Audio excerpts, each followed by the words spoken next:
The calculus teacher pointed to the janitor as a joke in front of the class. But when the man quietly walked up to the board and solved the problem better than anyone expected, it didn't just silence the room, it changed the way the entire school saw him. It was fourth period on a Thursday at Eisenberg High in Elkhart, Indiana, the kind of day where students glance at the clock more than they do the board. Mr. Braddock, the school's calculus teacher, had a reputation. Sharp-tongued, impatient, and always quick with sarcasm. He wasn't particularly liked, but he wasn't hated either. Just endured. The classroom felt dry.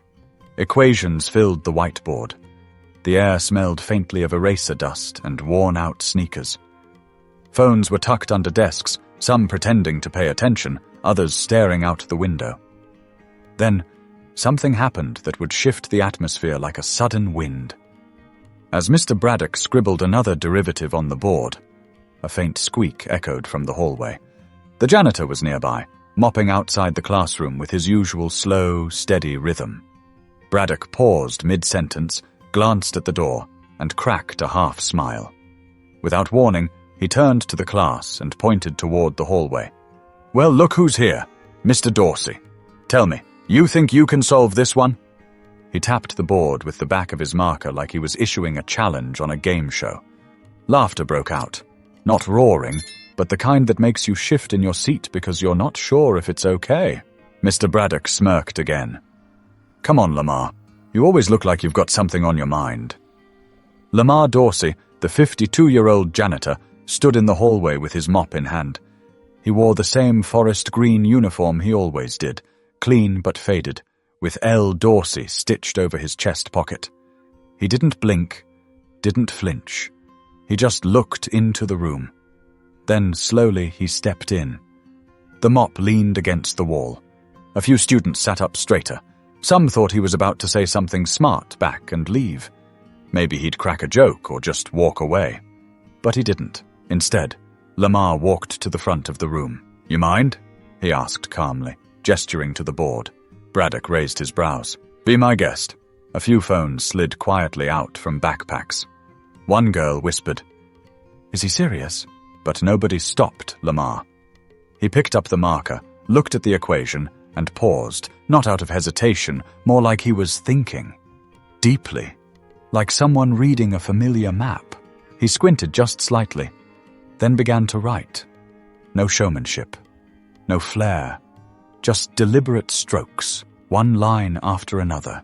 The room fell into an eerie stillness. The only sounds were the marker on the whiteboard and a chair creaking as someone leaned forward. Mr. Braddock crossed his arms, watching closely. His expression didn't change, but his jaw tightened. Lamar broke down the steps out loud, his voice low and patient. "See, this here's a chain rule problem, but the trick is recognizing the inner function first. Once you isolate that, it becomes a lot cleaner." He moved like he'd done this before, not just the problem, but the teaching. His tone wasn't showy or smug. He explained things simply, clearly, like he'd spent more time teaching than mopping. When he finished, he capped the marker and stepped back. The board was filled with precise, well-organized work. He turned to Braddock, then to the class. "That's one way to do it," he said, and for a moment, no one moved. A junior in the back whispered, "He got it right." Mr. Braddock didn't say a word, not immediately. His mouth opened slightly, but nothing came out. The silence grew louder than any joke he could have made. Lamar nodded politely and walked back to the door, picked up his mop. No applause, no boast, just that quiet confidence. Like he hadn't just turned the room upside down. But as Lamar reached for the chalk, nobody expected what would come next. Nobody moved. For a full 10 seconds, it felt like the class had been yanked out of a dream and dropped into something real. The kind of moment that doesn't belong in a high school classroom. Lamar Dorsey, Mr. Dorsey, as they'd always called him in passing, was halfway out the door when someone said it out loud. Wait, he just did that? In his head? It was Wes Hanley, a senior in the front row who usually didn't talk unless grades were involved. He wasn't joking. His eyes were wide. He looked at the board again, like the answer might have changed while he blinked. Braddock finally spoke. His voice was flat, almost irritated. Well, he got the right answer. But his tone didn't carry the usual sarcasm. Something else had slipped in. Something closer to confusion. Or worse, discomfort. Lamar glanced back. I spent a lot of time with numbers a long time ago, he said, then gave a small shrug. They never left. A few students laughed. Not at him this time, but because the tension was cracking. Lamar didn't wait for a response. He left, mop in hand, shoes squeaking softly down the hallway. Like nothing had happened. Like he hadn't just solved a college-level problem in under 3 minutes without so much as a calculator. That's when the phones came out. Someone had filmed the whole thing. Carly Benson, Junior, 3rd row. And she was already editing the clip before the bell even rang. In the hallway between periods, it was all anyone could talk about. Did you see Mr. Dorsey? Braddock's face. Man looked like someone unplugged him. Where'd he learn that stuff? I thought he just cleaned floors. By lunch, the video had made it onto TikTok, then Instagram. It wasn't polished, just a shaky angle of Lamar's hands moving across the board while a voice in the background whispered, "Yo, he's solving it." The caption read, "Our janitor just smoked the calculus teacher." Some laughed, some stared, but the buzz kept growing. In the teacher's lounge, things weren't much quieter. "You're telling me he did a full derivative chain problem in his head?" asked Ms. Lin, the physics teacher. She was mid-bite into her sandwich but had stopped chewing. "He did," muttered Mr. Crane, the English teacher. "Didn't use notes. Didn't even pause. It was like muscle memory." Braddock was at the corner table, pretending to grade papers. He didn't say anything. But Principal Everett did. He's been here 6 years. No one ever mentioned he had an academic background? People shook their heads. Nobody really knew much about Lamar. He came in early, left late. Floors were always clean. Light bulbs never burned out more than a day. The man worked in silence. But now he wasn't just the man behind the mop. Back in the hallway, a group of students waited outside the janitor's closet. Not to complain about a spill or ask for a broom. They just wanted to talk to him. One kid, 12 years old, clutching his geometry book, asked, "Do you tutor, Mr. Dorsey?" Lamar blinked. "I haven't in a long time." "You should," the kid said. That was cool. Lamar chuckled, but it didn't feel dismissive, just surprised. In 3rd period the next day, Braddock's mood was different. He didn't crack jokes. He didn't call on anyone randomly.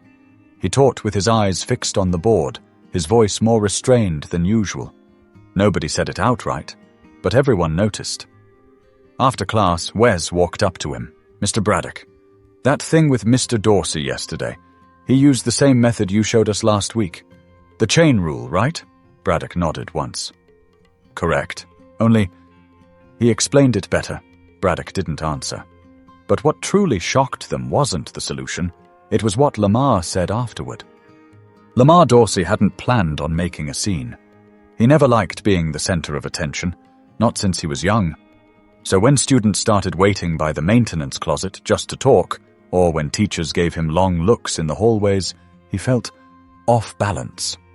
He kept his head down and went about his usual routine, refilling paper towels, fixing a leaky faucet in the boys' locker room, wiping down cafeteria tables. But he could feel it. The change. A shift in how people looked at him, like they were trying to fit him into a new picture they hadn't known existed. It wasn't just curiosity. It was confusion. Respect. Regret, maybe, and it made him uneasy. That afternoon, Principal Everett asked him to stop by the front office.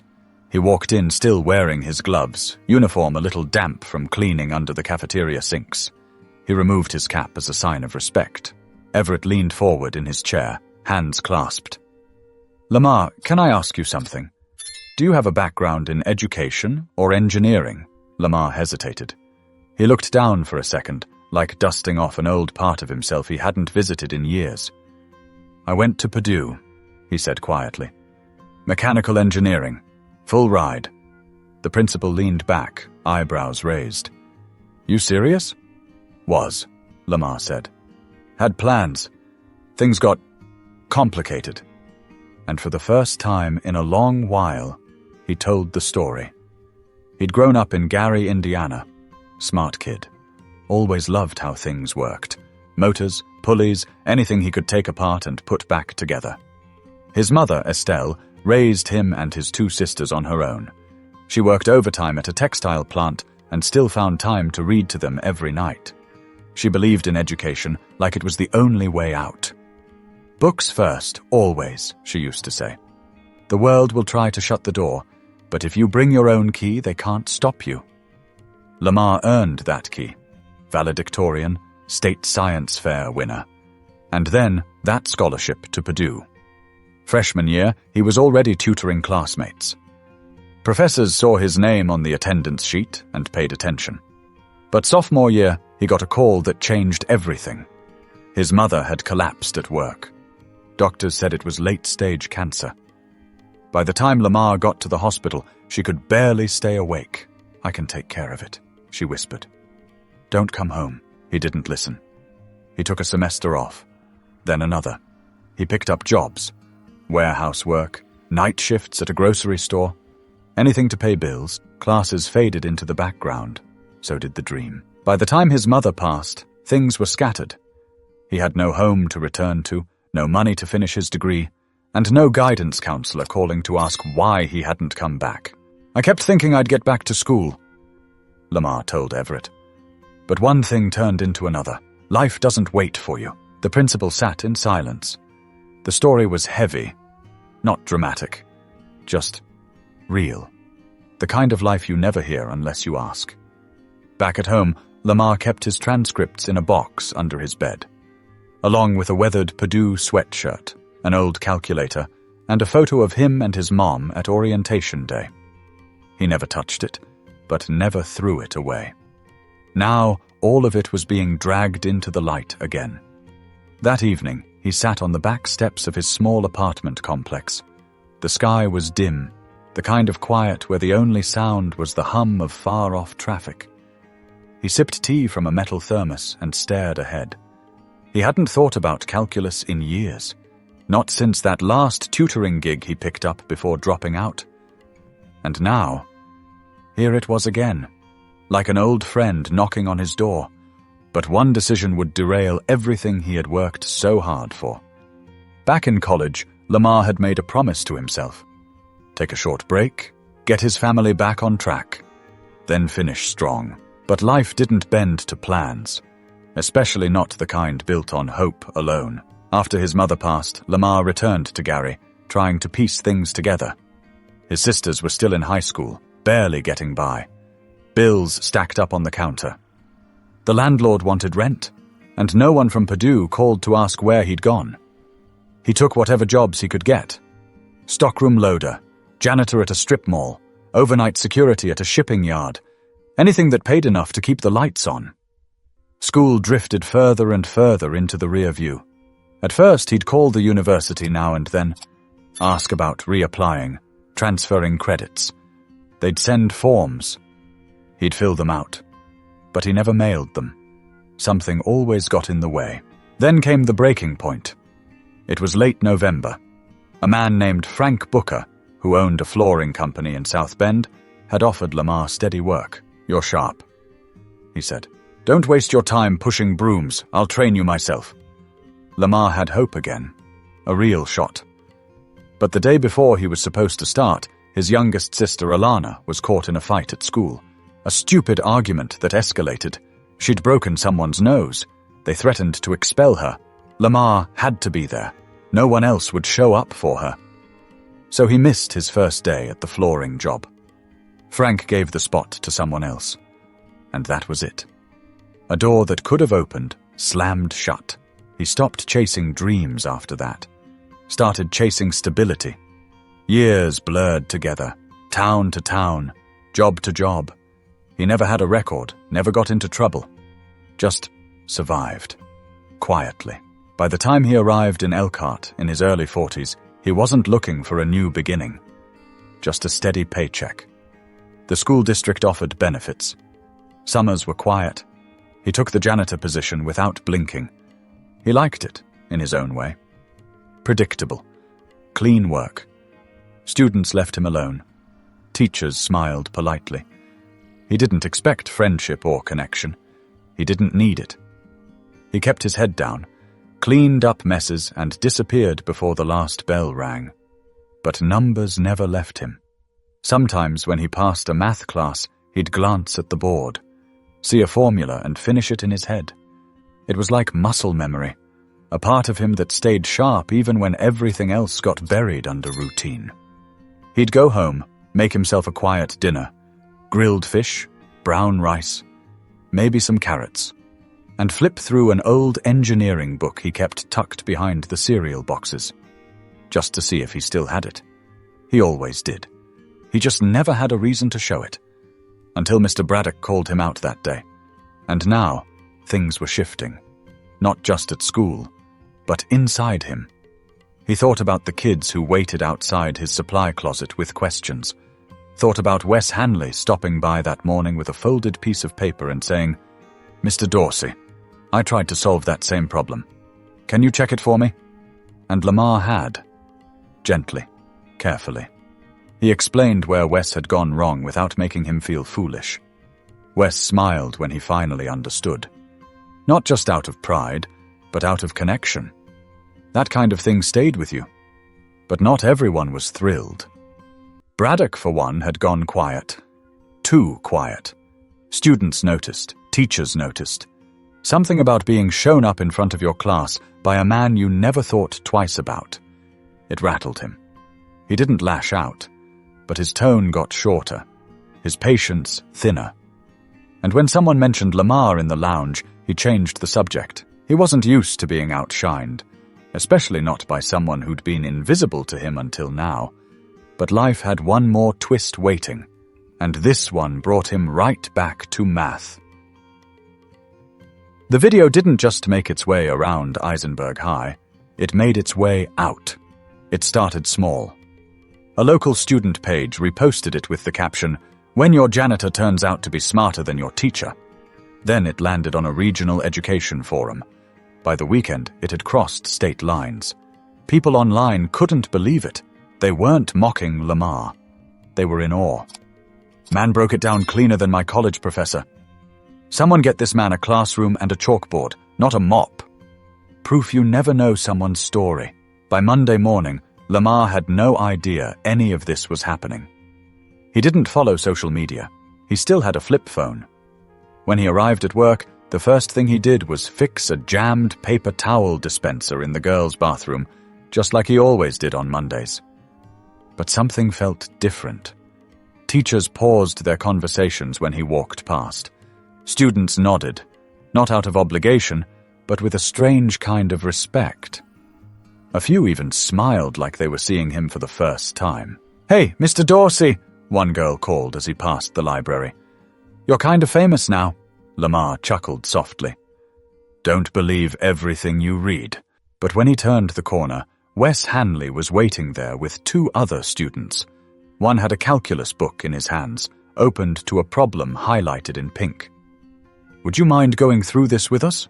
Wes asked. Lamar looked around, confused.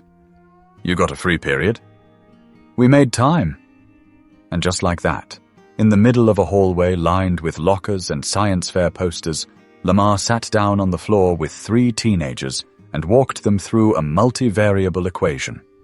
Step by step, line by line. Not talking at them, talking with them. It wasn't loud, wasn't flashy, but something meaningful was happening.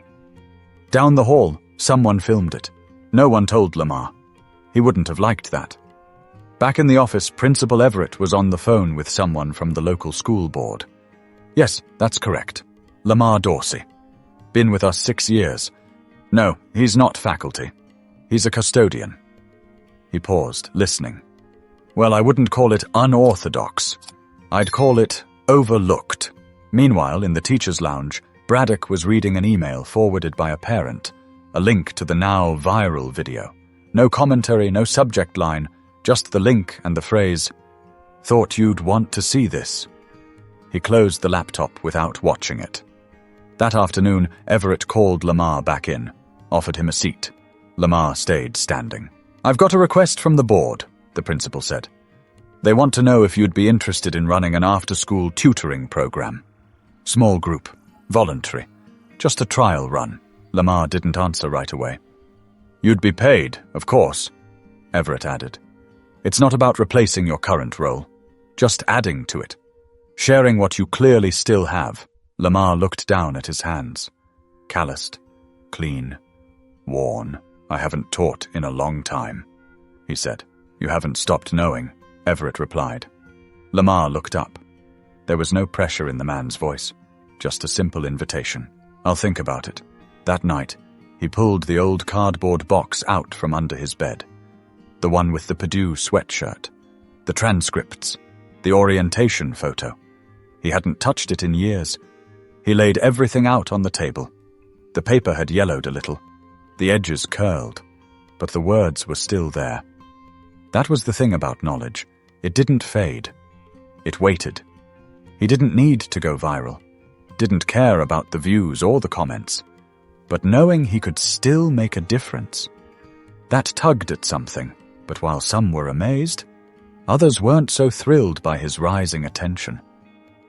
The more attention Lamar received, the more the school began to shift. It started with the kids. They were the first to change. The ones who used to pass him in the hall without a second glance now stopped to say good morning. A few even asked for help on homework between classes. By the end of the second week, a small circle of students had unofficially formed what they called Dorsey sessions. They'd meet in the library after school, notebooks open, heads bent, listening as Lamar explained concepts with clarity no one expected, but everyone respected. Then came the teachers. Most were supportive. Ms. Lin from physics was the first to swing by the library and watch him work with the students. "You've got a gift," she said softly. "And I don't mean just with numbers." But not everyone was thrilled. Mr. Braddock hadn't said a word about Lamar since the day it all happened. In the teacher's lounge, he acted as if nothing had changed. But the bitterness was clear in his silences. He spoke in clipped sentences. He never looked Lamar in the eye. He never mentioned calculus. When a parent-teacher meeting brought up Lamar's growing influence with the students, Braddock said, "It's good they're interested in math. Let's just make sure we don't blur the line between instruction and inspiration." It sounded polite on the surface, but the tone behind it?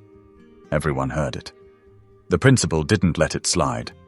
He brought Braddock into his office one morning and laid it out plainly.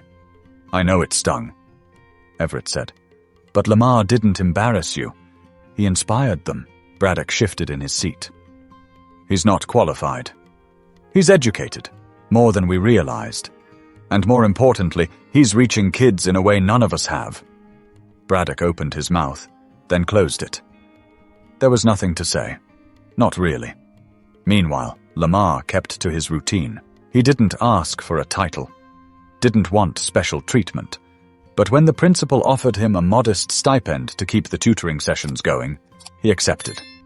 Not for the money, but because it felt right. He started carrying a small binder with him.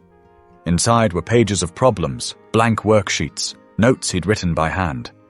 During breaks, he'd sit in the back corner of the cafeteria and scribble down formulas from memory, occasionally nodding at a passing student who'd call out, "Hey, Mr. D!" One afternoon, Carly, the student who filmed the original clip, stopped him by the vending machines. "Did you ever want to be a teacher?" she asked. Lamar took a second before answering. "I wanted to build things.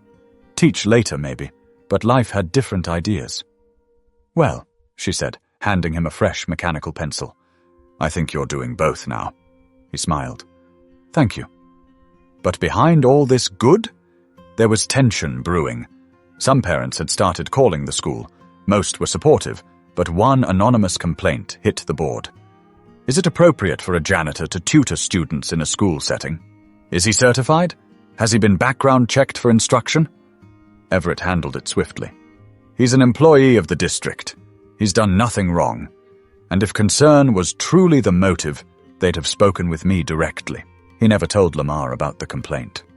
Still, Lamar could feel something in the air. Not resentment, but resistance. Like some folks didn't know how to place him now that he didn't fit neatly into the background. Then one afternoon, Braddock did something no one expected. He walked into the library during one of Lamar's tutoring sessions. Quietly, watched from a distance as Lamar explained integrals to a group of 4 students. After about 10 minutes, he stepped forward. "You mind if I sit in?" Braddock asked. Lamar looked up. His expression didn't change. He nodded toward the chair. "Long as you don't mind learning something."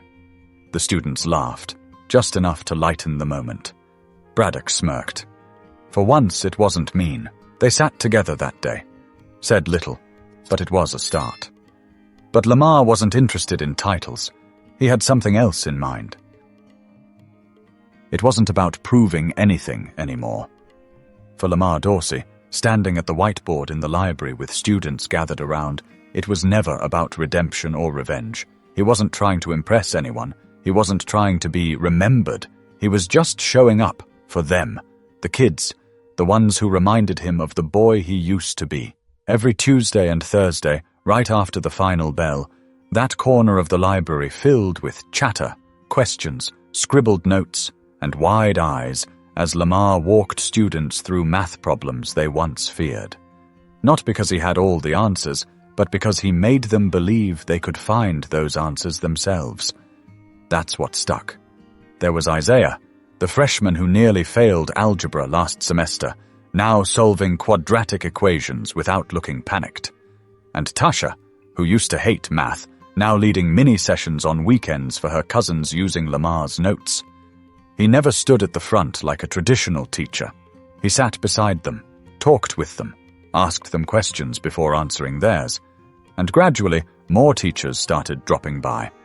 Not to supervise, just to learn how he was doing it. Ms. Lin asked if she could adopt some of his explanations for her class.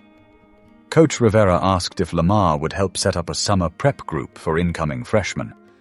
Even Braddock, hesitant, prideful Braddock, stopped by regularly. Not every day, but often enough. He'd quietly offer an extra problem or two and eventually began offering words of encouragement to the kids. The edge in his voice had dulled. Something in him had softened. One day during a tutoring session, Braddock lingered after the students left. "You know," he said, looking at the board, "I used to think this job made me important. That teaching gave me power." Lamar didn't interrupt. "But you've reminded me what it's really about. Showing up. Making it count." Lamar just nodded. "We all lose our way sometimes." He didn't hold grudges. He didn't need to. Principal Everett called him in again a month later. There was a proposal on the table to formalize his sessions into an elective class next semester. Not for credit, but enrichment. A bridge between students and their own confidence. "We'll have to jump through some hoops," Everett warned. "But if you're willing," Lamar shook his head gently. "I appreciate it," he said, "but I don't need the title. I'd rather keep it simple. Let the kids come because they want to, not because it's on a schedule." Everett nodded. "Then we'll support you however we can." Word spread beyond the school district. A local reporter stopped by to interview him. Lamar kept it short. No dramatic story, no self-promotion. "I'm just showing them what they already have inside," he said. "Sometimes it takes a little time to see it." In the spring, Eisenberg High hosted its annual student showcase. There were science projects, art displays, choir performances, and in one corner of the gym, a booth titled Dorsey's Table displayed student-written reflections on math, life, and confidence. Dozens of students had written about how Lamar helped them see more in themselves, not because he gave them answers, but because he listened and believed. By the end of the night, people weren't asking, "Is he the janitor?" anymore. They were saying, "That's Mr. Dorsey." He didn't wear a suit. He didn't give a speech. He stood by the table, smiled, and thanked the students who came by. Later that evening, back at his apartment, he pulled out the old Purdue sweatshirt from the box under his bed. He didn't put it on. He folded it neatly, placed it in a new storage bin, and added a folder filled with student thank you notes beside it. Legacy, he realized, isn't about titles. It's about what you leave behind in others. He didn't need to finish school to teach. He didn't need a degree to lead. He just needed to show up every day and care. And that's exactly what he planned to keep doing. Thanks for listening to Lamar's story. If it moved you, if it reminded you of someone you've overlooked, or someone who believed in you, subscribe and share it with someone who needs it. Because sometimes the biggest minds are hiding in the quietest places.